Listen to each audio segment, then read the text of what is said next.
Hello दोस्तों, एक बार फिर आपका स्वागत है फिजिक्स की आत्मा पर। अब हम बात करेंगे पुष्पीय पादपों में जनन की, जिसके में आगे हम देखेंगे। अभी इसके पहले वाले वीडियो में हमने फ्लावर को देखा, फूल की संरचना को समझा। अब हम मेल भाग को देखेंगे, नर भाग है उसको देखेंगे, जिसमें हम आज जो है परागकोश की संरचना को समझेंगे। किसकी संरचना को समझेंगे? परागकोश की संरचना। पहले मैं आपको स्ट्रक्चर बताऊंगा, उसके बाद आपको आसानी से समझ में आ जाएगा। कुछ इस तरह का स्ट्रक्चर बनाया था, ठीक है। तो इसे बोलते हैं पूरे कंप्लीट को, इससे बोलते हैं पुंकेसर। क्या बोलते हैं इसे? पूरे को पुंकेसर बोला जाता है, पुंकेसर बोला जाता है। अब पुंकेसर के अंदर ये वाला भाग जो होता है, इस वाले भाग को बोलते हैं परागकोश। क्या बोलते हैं? परागकोश। और इस वाले भाग को बोलते हैं पूतंतु। क्या बोलते हैं? पूतंतु।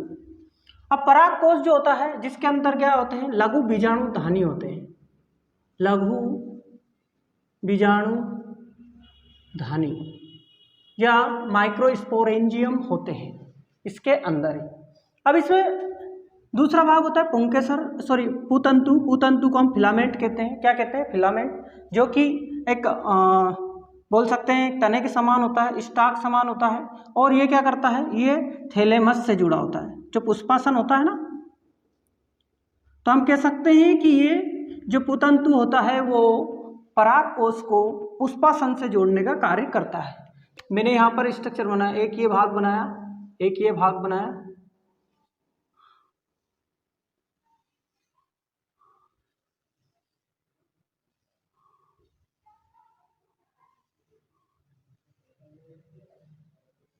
ये तो अब इसमें क्या होता है कि जो परागकोश होते हैं इसमें दो लोब होते हैं। कितने लोब होते हैं? दो कोष्ठ होते हैं। एक ये कोष्ठ होता है और एक ये कोष्ठ होता है। बात समझ में आ रही? तो कितने कोष्ठ होते हैं? दो कोष्ठ होते हैं। एक ये कोष्ठ था और एक ये कोष्ठ है। क्लियर? दो कोष्ठ होते हैं। अब दो कोष्ठ में क्या होता है? दो कोष्ठ में चार चेंबर होते हैं। कितने चेंबर होते हैं? मतलब एक कोष्ठ में दो लोब होते हैं। कितने लोब होते हैं? दो लोब होते हैं। एक ये वाला लोब होता है और एक ये लोब होता है। बात समझने की कोशिश करना आप यहाँ पर। अब ये भी क्या है? कोष्ठक है। तो कोष्ठ जो आपका चेंबर कक्ष है, इसमें क्या है? एक चेंबर ये हो गया, एक चेंबर ये हो गया। तो हम बोल सकते हैं कि इसमें दो कोष्ठक होते हैं और चार कक्षक होते हैं, चार कक्ष होते हैं। तो एक एंथर या परागकोश के अंदर हमें दो कोष्ठ मिलते हैं। दो कोष्ठ मतलब दो लोब मिलते हैं, एक ये पूरा कंप्लीट और एक ये। साथ ही इसमें हर एक कोष्ठ में, हर लोब में दो चेंबर या दो कक्ष होते हैं। एक चेंबर ये और एक ये, एक ये चेंबर और एक ये, एक ये, एक ये। तो हम कह सकते हैं कि परागकोश में चार कक्षक होते हैं, दो कोष्ठ होते हैं। क्लियर? और हर कोष्ठ में हर कक्ष में या कक्षक में,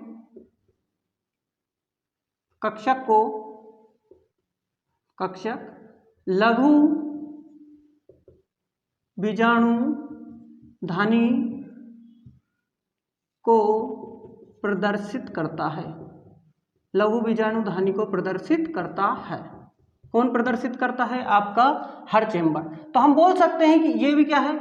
एक लघु बीजाणु धानी है, एक ये है, एक ये लघु बीजाणु धानी है। तो आप एक कक्ष वगैरह नहीं बोलते हैं, इसे लघु बीजाणु धानी बोलेंगे। लघु बीजाणु धानी को हम माइक्रो स्पोरेंजियम बोलेंगे, माइक्रोस्पोरेंजियम बोलेंगे। अब हमें क्या करना है? इस स्ट्रक्चर में जो ये स्ट्रक्चर दे रखा है, किसका स्ट्रक्चर है? परागकोश की संरचना है, ठीक है, एंथर की संरचना है।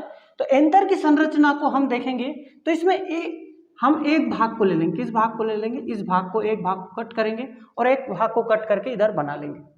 तो आपको इसी तरह से वीडियो में बना रहना है और समझना है कि किस तरह से स्ट्रक्चर हमारा बन रहा है। और उसकी इंटरनल स्ट्रक्चर जो टीएस है उसको काटेंगे। ट्रांसवर्स सेक्शन, अनुप्रस्थ काट होती है, उसको कट करेंगे यहाँ से और उसकी स्टडी हम आज करेंगे। तो इन चेंबरों में इसमें बहुत सारे परागकण बनेंगे, इसमें बहुत सारे परागकण बनेंगे, इसमें बनेंगे और इसमें बनेंगे। तो इन सभी में क्या बनेंगे? परागकण बनेंगे। तो हम इसके एक स्ट्रक्चर को समझने की कोशिश करेंगे और उसको समझने के बाद हम आगे की बात करेंगे। एक और बात यहाँ पर बताना भूल गए कि ये जो लोब होते हैं ये आपस में कनेक्ट होते हैं। किससे कनेक्ट होते हैं? कनेक्टिव टिश्यू से, कनेक्टिव से कनेक्ट रहते हैं। जिसमें क्या होते हैं? जो आपके जाइलम फ्लोएम सब कुछ ये प्रेजेंट होते हैं, ये इन्हें क्या करते हैं, खाना पानी जो भी नरिशमेंट है प्रदान करते हैं। तो ये कनेक्टिव से क्या होते हैं, जुड़े रहते हैं। इनके मध्य यहाँ पर भी कनेक्टिव होता है, यहाँ पर भी कनेक्टिव होता है। अब यहाँ पर भी क्या होता है, कनेक्टिव देखने को मिलता है। सबसे पहले हम बनाते हैं अनुप्रस्थ काट। तो इसमें क्या होते हैं, 4 भाग होते हैं, 4 प्रकार की 4 लेयर होती है। कितनी लेयर होती है, इसमें 4 लेयर होती है, 4 परत होती है। कितनी परत होती है, 4 परत होती है। सबसे पहली परत होती है बाहरी परत। क्या होती है सबसे पहली, बाहरी परत, जिसे बोला जाता है बाह्य त्वचा। बाह्य त्वचा, क्लियर। 4 परत होती है, बाह्य त्वचा कहते हैं। क्या कहते हैं, बाह्य त्वचा कहते हैं। अब बाह्य त्वचा जो है, सबसे पहले बात करें तो इनके फंक्शन भी हम साथ में पढ़ते जाएंगे। तो साथ में अगर पढ़ते जाएंगे तो देखते हैं, तो बाह्य त्वचा जो है इसका फंक्शन होता है मुख्यतः यहाँ बाहरी होती है, बाहरी होती है। साथ ही ये जो है एक स्तरीय होती है। एक स्तरीय मतलब यहाँ पर ये एक स्तर होता है, ये एक स्तर जो बाहरी बना हुआ है इसे बाह्य त्वचा कहते हैं। क्या कहते हैं, बाह्य त्वचा कहते हैं। ये एक ही स्तर होता है। क्या होता है, एक ही स्तर होता है। इसमें ये न्यूक्लियस प्रेजेंट होते हैं। तो हम कह सकते हैं कि ये बाह्य त्वचा होती है, बाहरी होती है और एक स्तरीय होती है।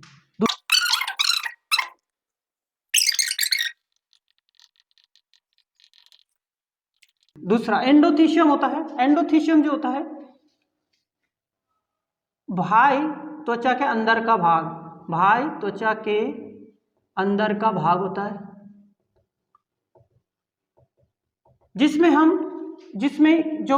जिसकी जो बाहरी लेयर होती है, जिसकी बाहरी परत जो होती है, जो बाहरी लाइन होती है, बाहरी झिल्ली जो होती है वो किसकी बनी होती है, पतली होती है। और आंतरिक झिल्ली जो होती है, झिल्ली बोल सकते हैं इसे, परत ना लिखे इसको, बाहरी झिल्ली जो होती है इसकी वो क्या होती है, सख्त होती है, सख्त होती है। ये सख्त होती है, कठोर होती है। क्या बोल सकते हैं, कठोर होती है। अब ये पतली होती है, कठोर होती है। अब पतली और कठोर होने का कारण समझिए। ये बाहरी परत पतली होती है क्योंकि यहाँ पर क्या होते हैं, जो केलोज बैंड होते हैं, केलोज बैंड जो होते हैं वो अनुपस्थित होते हैं। क्या होते हैं, अनुपस्थित होते हैं। कहाँ पर, बाहरी झिल्ली पर। बाहरी झिल्ली पर केलोज बैंड अनुपस्थित होते हैं और आंतरिक झिल्ली पर कठोर होती है क्योंकि यहाँ पर केलोज,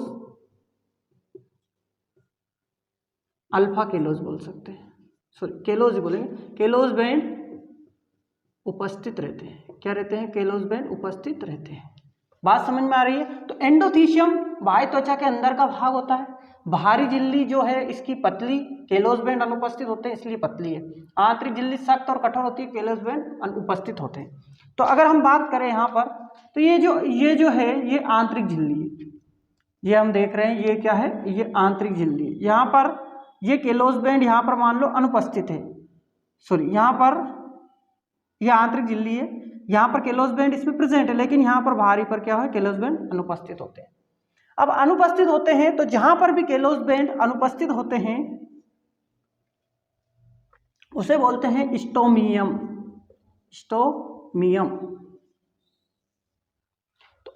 तो एंडोथीशियम बाहरी त्वचा के अंदर का भाग है। 2 झिल्लियां होती है, बाहरी और आंतरिक। बाहरी पतली होती है, आंतरिक कठोर होती है। अब एंडोथीशियम क्या करता है, एंडोथीशियम यहां पराग कणों के प्रस्फुटन में सहायता करता है।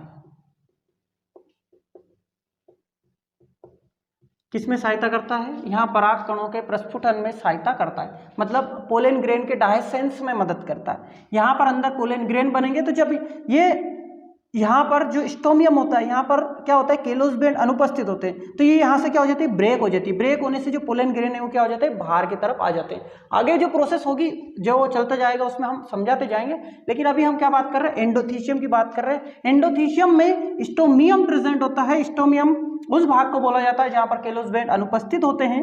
ये स्टोमियम क्या होता है, ये पराग कणों को अपने यहाँ से गुजरने देता है बाहर की तरफ, तो यहाँ से ये बाहर की तरफ मूव कर जाते हैं पोलन ग्रेन, परागकण। ठीक है, तो ये बात समझ में आ गई, पहली लेयर, दूसरी लेयर। अब तीसरी लेयर की बात करते हैं, जो है मध्य स्तर की बात कर रहे हैं हम। किसकी बात कर रहे हैं, मध्य स्तर की। तो मध्य स्तर में क्या होती है, मध्य स्तर या मध्य परत बोला जाता है। मध्य परत में एक स्तरीय, एक सेल स्तरीय बोल सकते हैं, ये भी एक स्तरीय होती है।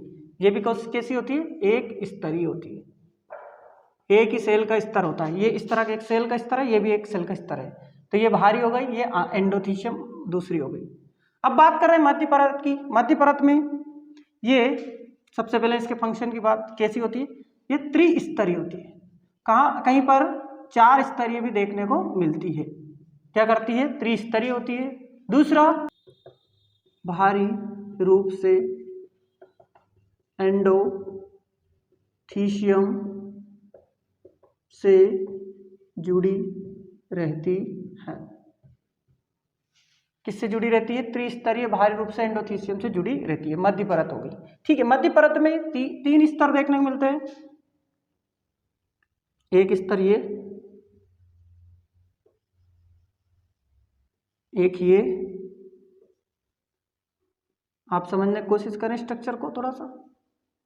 3 स्तर बनाए हैं, तीनों स्तर आपको अच्छे समझ में आ जाएंगे यहाँ पर। ठीक है, तो 1 2 3 स्तर होती है। मध्य परत होती है त्रिस्तरीय, बाहरी रूप से एंडोथीशियम जुड़ी होती है, और आंतरिक रूप से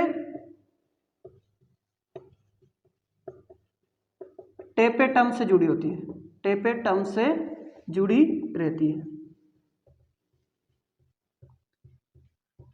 अगला, इसका एक और कार्य होता है, भोजन का संग्रहण करती है। भोजन का संग्रहण और उसे टेपेटम को पहुंचाती है। टेपेटम को पहुंचाती है। कौन पहुंचाती है, मध्य परत पहुंचाती है। तो हम बोल सकते हैं तीनों मध्य परत क्या होती है, भोजन पहुंचाती है किसको, टेपेटम को, जो हमारा अगला चौथा भाग होता है। तो भोजन संग्रहण का काम कौन करती है, मध्य परत करती है। अब बात करेंगे हम चौथे भाग की, जिसका नाम है टेपेटम। टेपेटम जो होता है वो भी एक स्तरीय होता है। कैसा होता है, एक स्तरीय होता है। तो यहाँ पर टेपेटम हम बनाने जा रहे हैं। चौथे पार्ट की बात कर रहे हैं। चौथे पार्ट को क्या कहते हैं, टेपेटम कहते हैं। टेपेटम कहा जाता है, यह मदर सेल कहा जाता है। मदर सेल किसकी, कोशिका, जो क्या करती है, भोजन प्रदान करती है। अब क्या होता है, टेपेटम भी हमारी जो होती है, इसके फंक्शन की बात करते हैं। एक स्तरीय होती है। कैसी होती है, एक स्तरीय होती है, एक स्तरीय होती है। दूसरा, भोजन प्रदान करती है। किसको करती है, आपके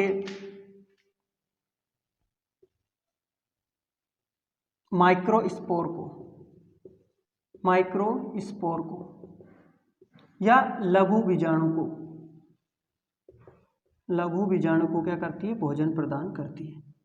अब इसके अंदर यहाँ पर क्या होता है, क्या बनता है, आपके पराग कण बनते हैं। क्या बनते हैं, पराग कण बनते हैं। तो यहाँ पर जो भी सेल्स होती है, ये जो भी सेल्स होती है,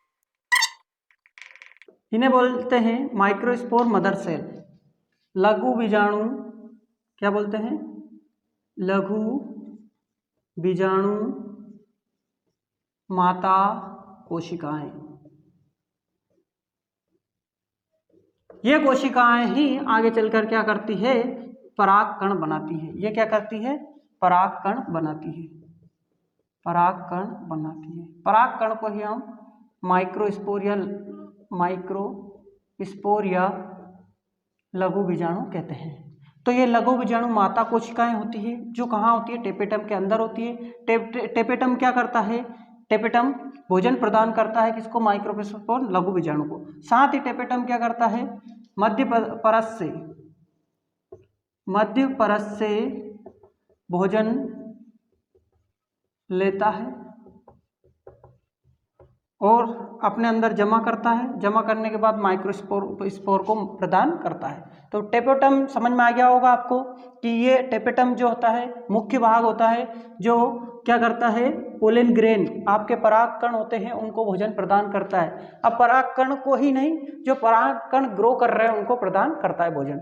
अब टेपेटम जो होता है दो प्रकार के हमें देखने को मिलता है, एक अमीबॉइड प्रकार का होता है, ग्लैंडुलर प्रकार का होता है। अमीबॉइड प्रकार का जो होता है थोड़े समय के लिए होता है और ग्लैंडुलर जो होता है वो लंबे समय का होता है। तो हमें यहाँ तक समझ में आया कि इसमें जो है जो पुष्पीय पादप है उसके अंदर जो स्टेमन होता है उसके अंदर जो पोलन से परागकोश होता है, परागकोश का जो हमने एक चेम्बर लिया था उसके अंदर 4 परत होती है। कितनी परत होती है, 4 परत। पहली बाह्य परत, दूसरी एंडोथीशियम, तीसरी मध्य परत और चौथी टेपेटम। और उसके अंदर क्या होता है, लघु बीजाणु माता कोशिकाएं होती है। यही माता कोशिकाएं आगे चलकर क्या बनाती है, परागकण या माइक्रोस्पोर बनाती है। हमने अभी क्या देखा, ये 4 परतें देख ली। फिर हम अब इसके अंदर प्रवेश करेंगे, इस वाले भाग का स्टडी करेंगे आगे आने वाले वीडियो में। उसमें हम देखेंगे कि लघु बीजाणु जो होते हैं माइक्रोस्पोर होते हैं किस तरह से बनते हैं, किस तरह से वो ग्रो करते हैं और किस तरह से परागकण का फॉर्म लेते हैं और किस तरह से बाहर डायसेंस होते हैं। यहाँ पर स्टोमियम का रोल आपको समझ में आना चाहिए कि स्टोमियम क्या करता है, डायसेंस मतलब प्रस्फुटन। यहाँ से जब ये परागकण बन जाते हैं तो ये यहाँ से फूट जाता है क्योंकि यहाँ पर केलोस बैंड प्रेजेंट नहीं है। कौन सी परत में, आपकी एंडोथीशियम में। तो यहाँ से क्या होते हैं, परागकण बाहर की तरफ आ जाते हैं और आ जाने से क्या होता है, जो परागकण है वो पोलिनेशन के लिए चले जाते हैं, परागण हो जाता है उनका। परागण होने के बाद उनकी जो है निषेचन की प्रोसेस आगे होती है। इसमें एक और बात थोड़ी सी अपने को ध्यान रखनी है कि ये जो एक स्तरित है साथ में भोजन भी प्रदान करती है, भोजन स्टोर करती है, मध्य परत से भोजन लेती है, ठीक है। दूसरी बात, इसका जो केंद्रक होता है ना, केंद्रक जो न्यूक्लियस होता है, केंद्रक बड़ा होता है। केंद्रक तथा कोशिका द्रव घना होता है।